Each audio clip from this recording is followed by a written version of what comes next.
What's going on, comic book people? Jimmy C. I'm gonna do a quick contest entry for two great YouTubers, Tou Moua and Symphonic Elk. So I want to keep it fast. People don't tend to watch entries, so if it's a short video, maybe they will. Anyway, subscribers before beauty, so we'll do Mr. Moua first. He's been a long time YouTuber. We probably started around the same time I did a few years back. He's just a great guy overall. He finds tons and tons of good deals. He's always hunting. He's still got the passion, and the best part is he actually pays it forward, and he passes that on to people in the community because he gives great deals. I bought books off him before. He gets a good price. He gives a good price, and that's the way to do it. I like what he's said. If he can go back in time, talk to himself. He would, and that's I find most people who collect comic books, they tend to transition to quality over quantity. And I went through it. He's going through it, and it's nice to grab everything. And then after a while, you're like, what am I going to do with all this stuff? You got a room full of books, and there's nowhere to go. I'd rather sell 80% of them and just have a few awesome books. So, to each his own. Everyone collects differently. I agree with him on that. One thing I would go back and tell my former self is just buy up all the Spider-Man ones and FF ones I could find, instead of spending money on anything else, because they were so cheap 5 years ago. Not cheap, but compared to what they are now. AF-15 has shot up so much that the cyclical effect is Spider-Man 1. People want the book, and it's just AF so much money that all the money flows into Spider-Man 1 now, and Spider-Man 1's ridiculous. I sold my 6.0 copy, and I was whistling Dixie. It'd still be nice to have it, but anyway, and FF2. I kicked myself because I knew FF was going to shoot up for 4 years, and I just never bought one, and now it's ridiculous. There was just a record-breaking one that sold, but it might have been a shill bid on eBay. But either way, it's still a great book to have. So what advice to myself? I got that. What else for Mr. Moua? Movies I'm looking forward to. I'm looking forward to Aquaman. It doesn't come out till December, but I want it to come out or at least drop a trailer so I can sell my Aquaman 1 and my Ocean Master 1. So these books get the respect that they're due, because right now I'm getting low balls up the wazoo, but I'm not giving in. These books are big time money. They're gonna be. Other show I'm looking for: Predator. Predator the reboot. I think that'll be cool. Sicario 2 also.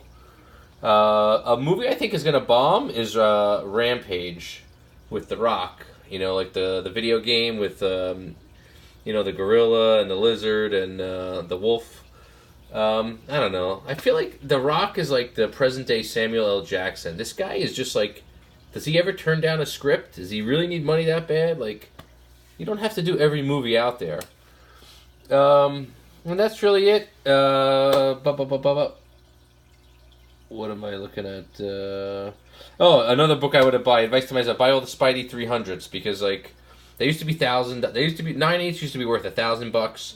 Then they dropped to $850. And there was that lull, and then all the Venom shit happened, and now boom, they're $2,000 books. So I would never pay $2,000 for that book. There's so many of them out there. Eventually, it'll go back down. But people want it. People want it. Anyway, moving on. I'm going too long. Symphonic Elk. I like this guy's videos. He's fairly new. He just hit the 200 mark. He's probably at way more than that with his contest. He's just got a methodical. He's got a captivating voice like Bob Ross when he's painting.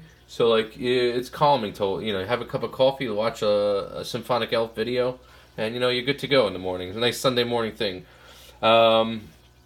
His question: a book that was culturally changed or whatever.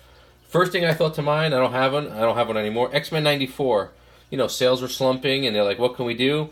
X-Men '94 to appeal to a wider audience, incorporating a lot of ethnicities. They brought in all these new mutants Storm appealed to the black community, Colossus to the Russian, Nightcrawler to German or misunderstood or whatever, and it worked. And the X-Men took off again. So that's one major book that I thought had a cultural influence. Favorite cheap book? You know, there's so many because like I have like so much artwork. So like I have artwork. There are books that are not worth them, but I have artwork from them. But like I try to be a little different, and I got this. I found this, and this was a great show. The Honeymooners. Like it's still. How many shows can you name that like you watch them today and they're still funny and make you laugh that are 50 years old? Like the humor's not dated for the most part. And one little known fact about the Honeymooners. It was only one season. Granted, it was about 38 episodes, but growing up, I never knew. It blew my mind when I found out about a year ago that it was only on for one season. You would have thought the show was on for like 10 years. You never see the same episode. But what an amazing show. So that's my cheap favorite book. I don't think it's worth more than $10, but... And shout out, I had to actually go look around, I'll admit, because, I watch YouTube videos, but I don't go looking for the new talent and, like, go to find sub. But I found one. No HMO needed. Maybe an introduction, though. Don the Doctor. I just watched a couple of his videos prepping for this to see who I wanted to give a shout out to. And I enjoyed them thoroughly. He does more than just video. He does more than just comics. He does video games. He does Doctor Who. He does comics. He does like the boxes where you get them every month and this and that. He had a good delivery, good disposition. So shout out to Don the Doctor. I wonder if he really is a doctor. I guess I gotta watch more videos to find out. But that's it. Jimmy C signing off. I think I'm gonna do a haul video tonight. I'm 4 drinks deep, so we're gonna play it by ear. I just picked up this box. Small box, Venomverse, and that's it. Probably no one's going to watch this because this is a contest video. But anyway, take care, guys. Congrats to Tou Moua and Symphonic Elk. I wish you the best, and that's it. Take care.